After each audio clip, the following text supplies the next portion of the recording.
오늘은 마가복음 29번째 말씀으로 사람에게서 나오는 그것이 더럽게 한다 라는 제목으로 하나님의 말씀을 나누도록 하겠습니다.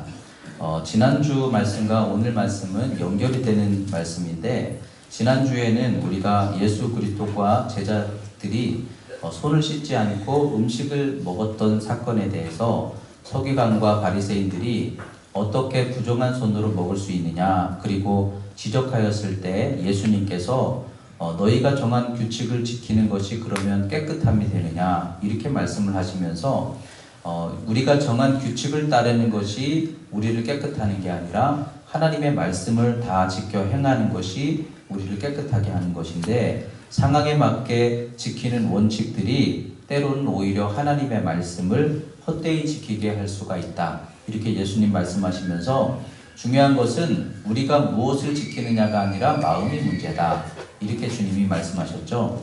그래서 우리 이것을 적용하여서 교회에서 예를 들어 여러분들에게 제시하는 그런 어떤 신앙의 기본적인 기준들이 있어요. 그것이 적어도 신앙이라면, 믿음이라면 거기에 합당하게 우리가 따라가는 것이 맞겠지만, 그러나 우리가 상황에 맞춰서 교회에서 그래도 이만큼만 하셔도 좋습니다 하는 것을 지켜 행하는 것이 못하는 것보다는 낫겠지만, 그럼에도 우리의 신앙은 상황 따라가 아니라 하나님의 말씀 따라 어떻게든 그것을 지키고 행하려고 분투할 수 있는 그러한 믿음을 가져야 된다, 이런 말씀을 나누셨고, 그러면서 내가 지킬 수 없는 것들을 어떻게 하면 지킬 수 있을까 하고 힘쓰기보다는 하나님을 사랑하는 일에 더 집중하고 여러분들이 스스로 하나님의 말씀을 찾아서 더 하나님께 가까이 나아가는 것이 하나님의 뜻을 행하는 것이다, 이런 말씀을 나누셨습니다. 그리고 그 말씀을 주님께서 전하신 이후에 이제 주님은 다시 무리들을 오늘 모으셨다, 이렇게 말씀하시면서 무리들에게 내 말을 듣고 깨달으라, 이렇게 말씀이 시작되고 있어요. 오늘 말씀은 지난주 말씀의 초점이 제사장들이나 서기관들이었다면 오늘 말씀의 초점은 무리들이에요. 다시 말하면 예수님을 쫓는 사람들 모두들, 곧 우리들을 향하여 주시는 말씀인 것 같아요. 그런데 예수님께서 오늘 이 말씀 속에서 하신 내용은 두 가지로 정리할 수가 있는데, 첫 번째로 더러운 것은 사람의 밖에 있는 것이 아니라는 거예요. 사람의 밖에서 사람에게 들어가는 것, 먹는 것, 또는 사람의 밖에서 사람에게 영향을 끼치는 것, 이런 것들이 사람을 더럽게 하는 것이 아니다. 주님은 이 말씀을 먼저 우리에게 주셨어요. 이 말씀을 우리가 생각해 본다면 때때로 우리가 더럽다고 여기는 것들이 있죠. 피하고 싶은 것들, 때로는 정죄하고 싶은 것들, 비난하고 싶은 것들, 이런 것들이 분명히 있어요. 그러나 그 모든 것들은 외적인 것이에요. 그리고 이것이 우리를 더럽게 하는 게 아니에요. 이것은 우리가 피해야 할 더러움이 아니에요. 우리가 죄라고 여기고 정죄하는 것들도 그것이 나를 더럽게 하는 것이 아니라 그것을 바라보며 비판하는 내 마음이 더러워지는 것이지, 그것들이 우리로 더럽게 하는 것이 아니다, 이 말씀을 하고 있습니다. 이 말씀의 뜻은 바꾸어서 말하면 깨끗하게 하시는 것은 하나님께 있다라는 거예요. 여러분들에게 어떤 장애가 되고 고통이 되고 어떤 시험이 되고 될 수 있는 그런 문제들도 깨끗하게 하나님이 하시면 그건 문제될 게 없다라는 것을 오늘 말씀 속의 사모함으로 회복하게 되시기 바랍니다. 아무리 더러운 것도, 아무리 우리가 함께하고 싶지 않은 정죄하고 싶은 것도 하나님이 깨끗하게 하시면 그것이 나에게 문제되지 않는다. 그러니까 우리는 어떤 마음을 가져야 되겠습니까? 하나님께 그것을 맡기고, 하나님 그것을 덮어주시옵소서, 하나님 그것이 정해지게 하나님 인도해 주시옵소서, 그런 믿음의 기도를 드릴 수 있는 저와 여러분들이 되시기를 축원드립니다. 거룩하다라는 뜻이 뭡니까? 죄가 없다라는 말이죠. 그러나 이 거룩하다라는 말에 해당되시는 분은 예수 그리스도밖에는 없을 거예요. 이 땅에 살면서 누구도 우리는 거룩하다라는 말을 쓸 수가 없어요. 그런데 우리가 하나님 앞에서 거룩하다고 인정을 받는다라는 것은 뭘 말할까요? 하나님께서 거룩하지 않은 우리를 선택하여서 거룩한 일에 사용해 주신다. 자격과 공로 없는 나를 선택하셔서 거룩하다고 성별해 주신다. 우리를 은혜로 덮어주신다. 그러므로 우리는 거룩한 존재가 아닌데 거룩한 일에 쓰임을 받을 수 있게 된 것이 거룩함입니다. 예를 들어서 지금 우리가 사용하고 있는 이 마이크나 악기나 이런 물건들은 세상에서도 똑같은 물건을 씁니다. 같은 회사에서 나온 제품을 세상에서도 씁니다. 그런데 이것을 세상의 어떤 음악이나 세상의 어떤 향락의 도구로 사용한다면 이것은 세상의 도구인 거예요. 그런데 똑같은 것을 가져다가 교회에서 쓰면서 찬송을 할 때 쓰고 설교를 할 때 씁니다. 여러분, 이 마이크가 거룩한가요? 마이크는 똑같아요. 마이크는 똑같은 물건입니다. 그렇지만 이것을 교회에서 구별해서 사용할 때 이것을 우리는 뭐라고 말하죠? 성물이라고 말하죠. 거룩하게 구별된 하나님께 드려진 물건, 하나님을 예배하는 데 사용하는 도구, 이렇게 이야기를 하죠. 이것과 똑같다라는 거예요. 하나님이 택하여 쓰시면 누구든지 소망이 있다라는 거예요. 왜냐하면 똑같은 도구도 하나님께서 그걸 택하여서 하나님의 전에서 하나님의 일을 위해서 쓰시면 얼마든지 우리가 볼 때는 더러워 보이는 그것도 깨끗하게 쓰여질 수 있다는 거예요. 하나님께서 영광스럽고 가치 있는 일에 쓰실 수 있다는 거예요. 이 말씀을 통해서 우리는 하나님께 택하심을 받는다는 것에 여러분 소망을 가져야 될 줄 믿습니다. 하나님이 포기하지 않으신다면 우리는 그 사람에 대해서 포기하거나 결론을 맺지 않아야 되겠다는 거예요. 왜냐하면 그가 문제가 아니라는 거예요. 그를 바라보고 그를 지적하는 내 마음속에 예수님을 닮은 십자가의 사랑으로 품고 인내하고 끌어안지 못하는 내 마음의 상태가 문제인 것이지, 그를 비난하고 있는 내 생각과 마음이 문제인 것이지 죄지은 그가 문제가 아니라는 거예요. 그는 하나님이 구별하여 다시 고쳐서 구별하여 쓰시면 다시 거룩한 백성으로 쓰임받을 수 있다는 거예요. 그러니까 하나님이 포기하지 않는 사람, 하나님이 포기하지 않는 일을 우리가 끊어버리고 우리가 결론 맺는다면 하나님의 은혜의 기회를 잃게 되는 거예요. 우리는 절대로 우리가 정죄하면 안 될 줄 믿습니다. 하나님께 맡겨야 돼요. 하나님이 그를 택하여 쓰시면 얼마든지 소망이 있음을 여러분들이 잊지 않는 그러한 믿음의 성도들이 되시기를 축원드립니다. 여러분들이 잘 알고 계시는 유다에 대해서 아시죠? 유다는 자기 아들이 죽고 그 며느리가 다말이 이제 당연히 자기를 통해서 어떤 도움과 보호를 입었어야 되는데도 불구하고 의무를 다하지 않자 이 다말이 이 시아버지를 속여서 그 시아버지를 통해 자식을 낳죠. 베레스와 세라를 낳죠. 부끄러운 가문의 인생이 되었어요. 이스라엘 지파 속에서 사실 많은 부끄러운 그러한 일들이 있었지만 그 중에서도 어떻게 보면 참 부끄러운 그러한 가문을 이루게 되었어요. 그런데 하나님께서는 사람들은 그들을 정죄하고 비난했겠죠. 어떻게 저런 가문이 생겼을까? 어떻게 저런 죄악된 일을 행했을까? 손가락질하고 정죄했을 거예요. 그러나 하나님께서 그럼에도 불구하고 그 유다의 지파를 택하여 쓰셨을 때 어떻게 됐습니까? 부정하면 하나님은 안 쓰실 것 같은데, 그런데도 그럼에도 불구하고 그 유다 지파가 그 후손들이 생명력 있는 믿음으로 그 내적인 부정한 마음들을 넘어서는 그런 믿음의 좋은 모습을 보여줬을 때 하나님은 그들의 겉의 자격의 모습으로 볼 때는 전혀 쓸모없는 것 같은 그러한 사람들이었음에도 그 후손으로 다윗의 지파가 시작되게 하시고 예수 그리스도가 나게 하시는 거예요. 여러분, 하나님께서 포기하지 않으시면 우리는 얼마든지 희망이 있다라는 거예요. 이번 연합성회 때 그런 예화 들어보셨죠? 어떤 목사님이 제법 큰 교회에서 목회를 하셨어요. 많은 성도들이 모이고 교회 규모도 제법 컸다고 그래요. 그런데 이 목사님이 잠깐 실수를 한 거예요. 목사님도 실수할 수가 있어요. 근데 어쨌든 참 용납하기 어려운 실수를 행한 거예요. 이성 문제의 실수를 저질렀어요. 그리고 나니까 이제 자기가 목사인데 내가 이런 상황에서 목회할 수 없다. 다 사임하고 포기하고 내려놓았습니다. 사람들이 볼 때 이런 분이 목회를 또다시 할 수 있을까? 여러분들이 생각하고 제가 생각해봐도 이제는 목회를 하면 안 된다. 우리는 다 그렇게 아마 마음을 먹을 것 같아요. 그런데 서울에 있는 어떤 작은 교회, 12명 모이는 작은 교회에서 이 목사님을 청빙을 했어요. 그리고 당신이 그 목사님께서 어떠한 실수를 범했는지 우리가 알지만 그러나 다시 한번 덮고 다시 한번 우리 교회에서 마지막 한 번 더 기회를 얻고 시작을 하십시오. 그래가지고 참여하는 심정으로 그곳에서 다시 목회를 시작하게 됐다고 그러잖아요.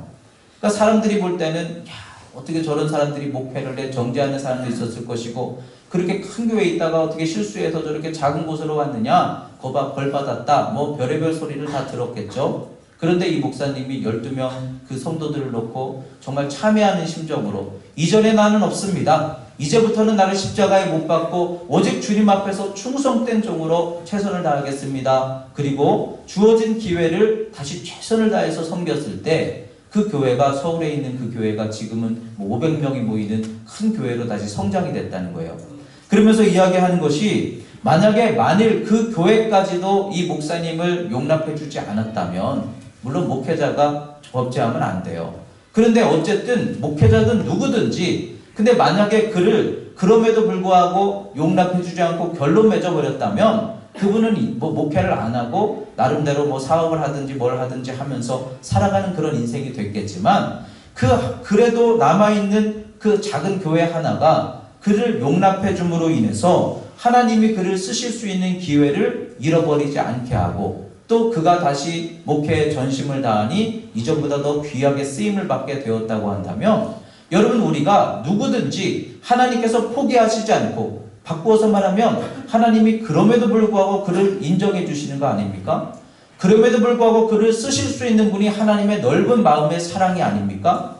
그렇다면 밖에 있는 것들이 문제가 아니라는 거예요. 그 밖에 있는 죄를 정죄하고 비난하고 결론을 맺을 것이 아니라, 우리는 그러한 일이 있을 때마다 어떻게 하는 게 옳겠습니까? 그를 향한 부정적인 비판하는 마음을 우리는 내려놓고, 오히려 하나님께서 그를 다시 또 정결하게 구별하여 써주시옵소서, 긍휼히 그를 소망으로 다시 이끌어 주시옵소서, 선택하여 주시옵소서, 은혜로 인도해 주시옵소서 하는 마음으로 기도하는 것, 그리고 그를 용납해 주는 것, 여러분, 그것이 진정한 믿음의 마음이 될 줄 믿습니다.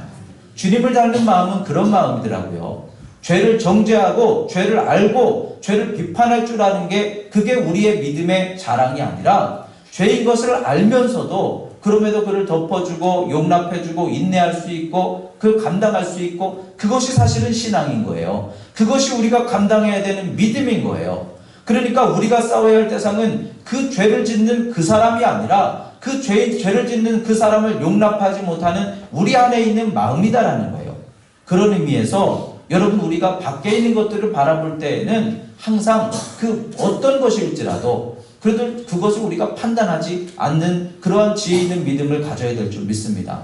아마도 저도 역시 마찬가지겠지만, 우리의 시선과 마음은 밖에 있는 죄악된 것들에 대해서 피하고 싶고 정죄하기가 더 익숙하고 빠른 것 같아요.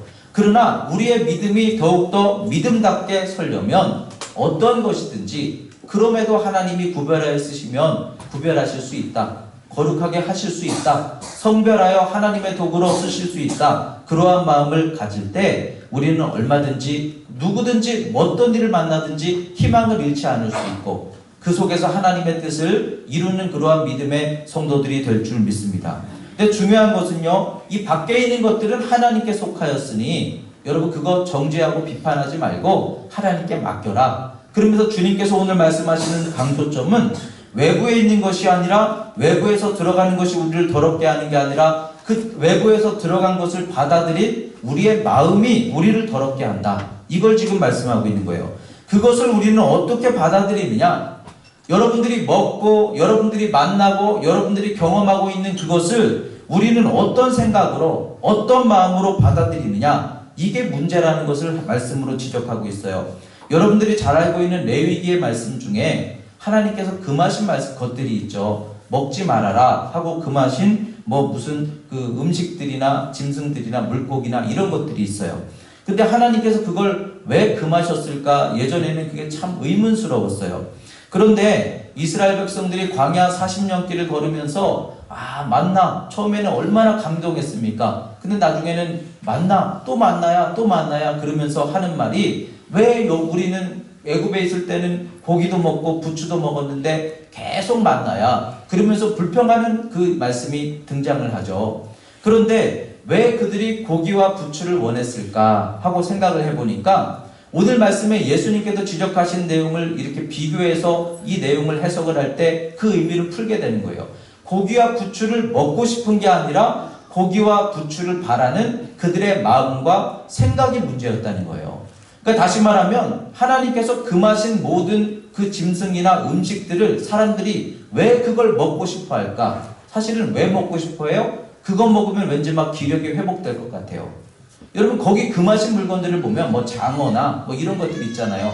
왜 먹고 싶어 해요? 그걸 먹으면 왠지 우리의 어떤 그 활력이 회복될 것 같으니까. 근데 문제는 하나님이 그걸 왜 금하십니까? 먹는 것이 그 음식이 나쁜 게 아니라 그걸 먹으면서 품는 생각과 마음이 옳지 않기 때문에 하나님이 그것을 금하셨구나. 이렇게 생각해 보면 오늘 말씀의 의미나 레위기 말씀의 의미를 생각할 수 있는 거예요. 여러분 음식이 더러운 게 아니에요. 여러분들에게 주어지는 어떤 문제가 더러운 게 아니에요. 그것을 바라보는 내 마음이 문제라는 거예요. 어떤 것이든지 내 속에 들어가서 내 속에서 아름다운 믿음의 열매가 나온다면 여러분 우리는 정말 그리스도를 닮은 아름다운 사람이 된 거예요. 얼마나 멋있습니까? 공장에 그 재료들을 집어넣었더니 그 속에서 좋은 물건들이 나오는 것처럼 우리 안에 하나님께서 누구를 만나게 하시든지 무엇을 먹게 하시든지 무엇을 보게 하시든지 그거를 다 버무려서 내 속에서 좋은 선한 열매들이 계속해서 나오게 된다면 우리는 하나님 보시기에 기쁨이고 하나님 보시기에 구원을 이루어가는 믿음 있는 성도의 모습이 된 것이라고 믿습니다. 그런데 문제는 우리가 예수를 믿는다고 하는데도 우리 속에서 나오는 것들이 좋은 열매가 나와야 마땅한데도 그것이 아니라 오히려 악한 것들이 나오는 그 우리 속에 있는 마음이 문제라는 거예요. 들어가는 시험이나 음식이 문제가 아니라 그것을 받아들여서 생성해내는 우리의 상태가 문제라는 거예요. 여러분은 뭘 만들어내는 공장입니까? 여러분들은 들어가는 것들을 통해서 뭘 만들어내는 공장입니까? 예수님께서 말씀하셨죠. 음식을 먹고 뒤로 나가는 것은 더러운 것이 아니다는 거예요. 그냥 음식이라는 거예요. 그런데 무엇을 먹으면서 생각하고 느끼고 그것으로 인해서 비판하고 죄를 짓도록 만드는 그 마음과 생각의 상태가 문제라는 거예요. 즉 내적 상태, 이것을 해결하지 않으면 우리는 더러움에서 거룩함으로 구별되었다고 말할 수 없다. 주님이 지금 이걸 지적하시는 거죠. 여러분 예를 들어서 돈을 예를 들어볼 때 돈이 더럽습니까? 돈은 더러운 게 아니죠. 여러분 돈이 나쁜 것입니까? 돈은 나쁜 게 아니죠. 돈을 통해서 얼마든지 우리는 아름다운 일을 행할 수가 있어요. 귀한 일에 이 돈을 선용할 수 있어요. 어떤 사람이 뭐 힘들어할 때 돈을 통해서 그 사람에게 격려를 줄 수도 있고 돈 때문에 어떤 사람은 사랑의 마음을 느낄 수도 있어요. 돈을 통해서 정말 값지고 귀한 헌신을 하나님께 드릴 수도 있어요. 돈을 통해서 많은 사람들에게 선한 영향력을 끼칠 수도 있어요. 그런데 문제는 뭡니까? 이 돈을 우리가 마음으로 이렇게 품어서 그 돈으로부터 내가 돈을 소유함으로부터 나오는 것이 그냥 말 그대로 돈이면 좋은데 돈으로 쓰면 좋은데 필요한 대로 쓰면 좋은데 근데 내 속에서 그 돈이 탐심으로 바뀌는 거예요. 그래서 욕망이 되기 시작한다. 또는 이 돈 때문에 누군가를 미워하는 마음이 생긴다. 돈 때문에 신앙의 열정, 기도의 열심을 잃어버리기 시작한다. 돈에 의해서 내가 헛된 교만을 품고 내가 사실 뭘 자랑할 게 있습니까? 돈이 있고 큰 집에 살고 큰 차를 타면 내가 대단한 겁니까? 그런데 돈으로 인해서 내가 어느 순간부터 교만한 마음을 만들어내기 시작한다. 여러분 이 상태가 문제라는 거예요. 여러분 돈은 더러운 게 아닙니다. 돈은 악한 게 아닙니다. 여러분 할 수 있으면 돈 많이 버시고 부유한 인생 살아가시기 바랍니다. 하나님께서 허락하시는 물질이 나쁩니까? 그 물질을 선용하며 살아가면 주의 일도 더 크게 감당할 수 있고 여러분 돈은 그냥 도구인 거예요. 하나님이 주신 축복의 도구인 거예요. 그런데 이 돈에 내 마음을 쓰면서 그것으로 인해서 거기 묶여 욕심을 부리고 거기로부터 우리가 누군가에 대해서 좋은 관계가 틀어지고 또 헛된 것들을 꿈꾸고 하나님의 일에서 점점 멀어지게 된다면 여러분 이렇게 만드는 우리의 생각과 마음 상태 이걸 고쳐야 된다는 거예요. 여기서 더러워지는 것이지 돈이 우리를 더럽게 하는 게 아니라는 거예요. 또한 여러분 만남이라는 게 얼마나 유익합니까? 사람이 사람을 만납니다. 그리고 그 사람이 사람에게 돕는 배필이 되어줍니다. 그래서 나가 홀로 살아갈 수 없을 때 누군가 나에게 격려가 되고 힘이 되어준다든지 또는 하나님께서 예수님께서 천국에 대해서 말씀하신 것처럼 천국은 어린이가 독사굴에 손 넣고 사자와 또 어린 양이 함께 뛰는다. 여러분, 천국은 무엇입니까? 만났는데 서로 이게 잘 통하지 않을 것 같은 사람들이 만났어요. 뭐 부부가 됐든지 아니면 여러분들의 교회 안에 교우들이 됐든지 참 우리가 사랑하기 어려운 그런 관계가 이렇게 생겼어요. 정말 사랑할 수 없는, 그리고 용서할 수 없는, 함께 할 수 없는, 뭐 성격이 다르고 어떤 삶의 모습이 다르고 이런 사람들이 만났어요. 그런데 믿음은 뭡니까? 그런 사람들이 만나서 서로에게 돕는 배필이 되어주고, 원수를 예수님의 말씀 따라 사랑해주고 용납해주고, 가지 못하는 이들을 옆에서 부축하여 이끌어주고, 서지 못하는 사람들을 다시 일어설 수 있도록 도와주고. 여러분, 이게 만남 아닙니까? 우리가 예수 안에서 만들어내야 하는 많은 믿음의 열매는 이런 거예요. 우리의 입술과 우리의 삶의 모습이 이런 모습으로 열매를 맺으면 하나님께서 우리를 보실 때 얼마나 기뻐하시겠어요. 교회 열심히 다니는 것만이 아니라 참 저 사람이 거룩한 백성으로 구별되어지는구나, 하나님이 얼마나 기뻐하시겠습니까? 근데 문제는 그 만남이 우리에게 무엇을 만드는가 하는 겁니다. 만났는데 그 만남을 통해서 왠지 경쟁을 하기 시작합니다. 질투를 하기 시작합니다. 미워하거나 비방을 하기 시작합니다. 이런 만남이 이루어지고 있는 그 만남, 여러분, 그 사람이 문제입니까? 그 사람을 바라보고 있는 내 안에 숨겨진, 내 안에 감춰진 이 상태가 문제입니까? 여러분, 같은 사람을 보면서도 원수를 사랑하고 그를 격려하고 위로하고 오히려 넘어진 사람들을 일으켜주는 사람도 있어요. 그런데 어떤 사람들은 왜 넘어진 사람들을 더 넘어지게 만들고 상처받게 만들고 하나님의 은혜를 잃어버리게 만드느냐는 거예요. 그 상태는 내 안에 있는 내적 상태라는 거예요. 여러분, 그들이 문제가 아니라는 거예요. 그들을 바라볼 때 우리가 예수 안에서 이것이 옳다 그르다 이걸 지적하는 것이 우리의 믿음이 아니라, 그런 사람들을 그래도 기도해주고 어떻게든 끌어안고 가는 것이 그게 믿음 아니겠습니까? 목회자가 목회를 하는 목회도 그렇잖아요. 그래도 끌어안고 기도해주고 이끌어가면서 그게 우리가 세우는 교회이고 그게 하나님 원하시는 하나님 나라인 줄 믿습니다. 그런데 우리는 그런 사람들을 바라볼 때 내 상태가 어떠냐는 거예요. 그를 바라보면서 내 생각과 마음이 정죄를 합니까? 비난을 합니까? 질투를 합니까? 경쟁을 합니까? 그럴 이유가 없는데도 그들로 인해서 내 안에서 그런 것들이 만들어지고 있다면, 문제는 내 안에서 그걸 만들어내는 내 안의 내적 상태가 더러운 것이지 그들이 더러운 게 아니라는 거예요. 그들은 하나님께서 구별하시면 되는 거예요. 하나님이 덮으시면 되는 거예요. 문제는 그들을 용납하지 못하는 내 안에 있는 상태가 문제라는 거예요. 여러분, 술은 어떻습니까? 술이 더럽습니까? 여러분, 물론 술을 여러분들이 그렇다고 해서 조금은 입에 대도 된다, 그 얘기는 아닙니다. 오해하지 말고 들으시기 바랍니다. 유럽에서는 뭐 적당한 포도주는 건강에도 좋고 음식 맛도 뭐 돋구어주고 화목한 대화를 이루게 한다, 그래가지고 술이 포도주가 술이냐 그러면서 먹잖아요. 우리는 포도주는 함부로 먹으면 안 돼요. 예수의 피잖아요. 그 함부로 막 남용하시면 안 돼요. 카톨릭에서는 흘릴까봐 안 줬잖아요. 옛날에 교황들이. 그 떡만 주잖아요. 얼마나 귀한 겁니까? 근데 어쨌든 이 술이 더럽습니까? 술은 더러운 게 아니에요. 그렇잖아요. 그냥 잘 먹어서 활용하면 음식으로 쓸 수 있고 약으로도 쓸 수 있는 거예요. 먹으라고 하는 거 아닙니다. 갑자기 다들 표정이 좋아지시는데.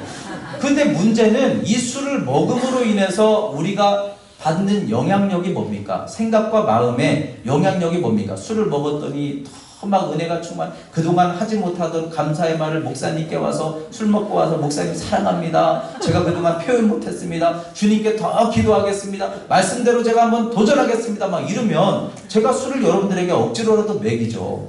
근데 술을 먹으면 내 속에서 진심이 나옵니까? 욕망이 나오잖아요. 감춰진 내 기질이 나오잖아요. 여러분, 우리가 사고를 만드는 거의 대부분 보면 제정신이 아니라 술에 의해서 그런 경우들이 얼마나 많습니까? 이 마음에 영향을 주고 생각에 영향을 주고 인격과 이성에 영향을 주기 때문에 이 술이 금해지는 것이지, 여러분, 이 술 자체는 더러운 게 아니라는 거예요. 그렇다고 한다면 여러분, 우리에게 있어서의 문제가 어디에 있습니까? 외부에서 오는 그런 것들이 문제가 아니라는 거예요. 여러분, 어떤 일을 만나든지 어떤 정말 감당하기 어려운, 이해하기 어려운 일을 만날지라도 믿음으로 그걸 품어 안고 이겨낼 수 있는 것이 우리 성도의 믿음이고 능력인 것을 믿습니다. 여러분, 우리는 그런 신앙생활을 감당할 수 있어야 돼요. 시험이 없기를 원합니다. 그런 사람을 안 만났으면 좋겠습니다. 그게 아니라 시험을 받든지 어떤 문제가 우리에게 오든지 하나님께 기도하면서 하나님께서 그럼에도 그것을 구별하여 쓰시면 얼마든지 그 모든 일들을 통해서도 하나님의 뜻이 이루어질 수 있다. 여러분, 그러한 믿음의 소망을 간직하고 살아가게 되시기 바랍니다. 근데 문제는 그런 일들을 만날 때 내 안에 어떤 마음으로 그것들을 받아들이냐는 거예요. 갑자기 차가 끼어들었을 때 바쁜가 보다, 아니면 저게 내 앞에 끼어들어? 여러분, 우리의 상태가 어떠냐는 거예요. 문제는 우리의 마음 상태 때문에 사고가 나는 것이에요. 우리 스스로 절망을 만들어내는 것이에요. 그러나 우리가 더 예수 안에서 내 안에 있는 이런 잘못된 기질들을 만들어내는 생각과 마음을 바꾸면, 고치면 우리의 인생 얼마든지 하나님의 복된 역사를 이루어갈 수 있다라는 거예요.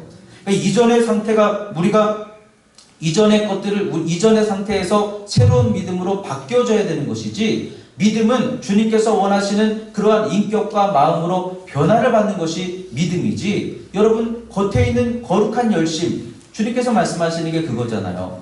거룩한 열심으로 우리가 행동하는 것이 우리를 거룩하게 하는 게 아니다.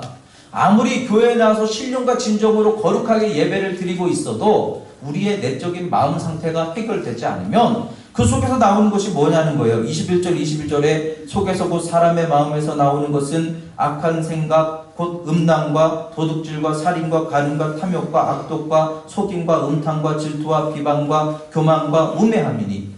여러분, 어떤 사람에게 어떻게 도둑질을 할 수 있느냐? 비방하는, 그 도둑질에 대한 비방하는 우리의 생각과 우리 속에서 나오는 음탕과 질투와 속임과 악독과 탐욕과, 여러분, 그 죄의 크기가 얼마나 다릅니까? 사실 하나님 앞엔 똑같지 않습니까? 겉으로 드러나지 않았을 뿐이지 정죄할 수 있는 사람이 없는 거예요. 그 사람들을 정죄하기보다 내 속에 있는, 사실 우리가 이러한 비방하는 말을 한마디만 해도, 예수님 그러셨잖아요. 사람을 죽인 것이 살인이 아니라 그 사람에게 욕하고 그 사람을 비난함으로 인해서 그 사람이 마음의 상처를 받게 한 것도 사실은 살인이다. 여러분, 마음의 상처는 그렇게 받잖아요. 마음의 상처가 더 아프잖아요. 육신의 상처보다. 여러분, 그게 주님 앞에는 똑같은 죄라고 한다면 우리가 해결받아야 하는 죄, 우리가 감당해야 하는 믿음의 선한 싸움의 대상이 어디에 있느냐는 거예요.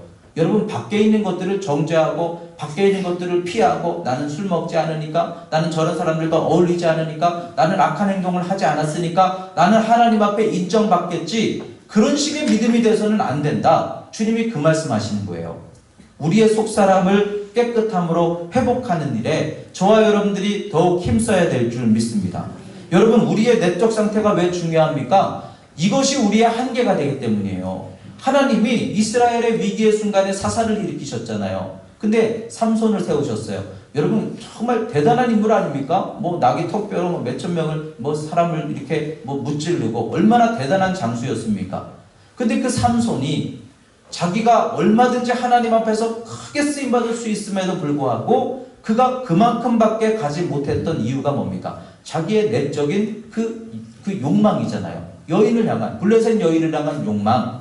여러분, 그것이 삼손에게 한계가 됐잖아요. 히스기야 보십시오. 하나님 앞에서 정말 눈물을 흘려 기도했을 때 죽을 수밖에 없었던 히스기야가 15년의 인생을 연장받았어요. 그런데 그에게 약점이 뭐였습니까? 물질에 대한 교만이었어요. 생명을 연장받고 나니까 창고에 있는 많은 은금들, 병거들 자랑하면서, 여러분, 그 맛에 살다가 그것이 그에게 한계가 되고 그가 스스로 만든 그 절망이 되었어요. 여러분, 하나님께서 우리를 덮으시면 여러분들 얼마든지 씻을 수 있어요. 내가 하나님 앞에, 사람 앞에 드러난 죄가 있을지라도 하나님은 그걸 용납하시고 얼마든지 또다시 택하여 구별하여 쓰시면 주가 쓰시겠다라, 나귀를 풀어와라, 그러신 것처럼 그냥 주님이 타고 쓰시면 얼마든지 세상에서 쓰는 물건이지만 교회에서도 쓸 수 있고 하나님이 여러분들을 얼마든지 영광스럽게 쓰실 수 있음을 여러분 사모하시기 바랍니다. 그러니까 포기하지 말고 하나님께서 여러분들을 덮으시면, 택하시면 얼마든지 나는 쓰임받을 수 있다. 그런 믿음을 가지시되, 쓰임을 받고자 하는데도 쓰임을 못 받는 한계가 우리 안에 있더라는 거예요. 이 문제를 해결하지 않으면 하나님 앞에 기도하는데도 기도가 왜 연락이 되지 않을까? 충성을 다하는데도 하나님이 왜 더 크게 쓰시지 못할까? 왜 우리 교회가 지경을 넓혀가지 못할까? 내 소망이 왜 능력 있게 일어나지 못할까? 문제는요, 하나님이 은혜로 덮으시지만 삼손처럼 히스기야처럼 우리가 우리의 내적인 끊임없이 만들어내는 이 죄의 공장들을 해결하지 못할 때 우리는 그걸 쓰임받는데 우리 스스로 한계를 만들더라는 거예요.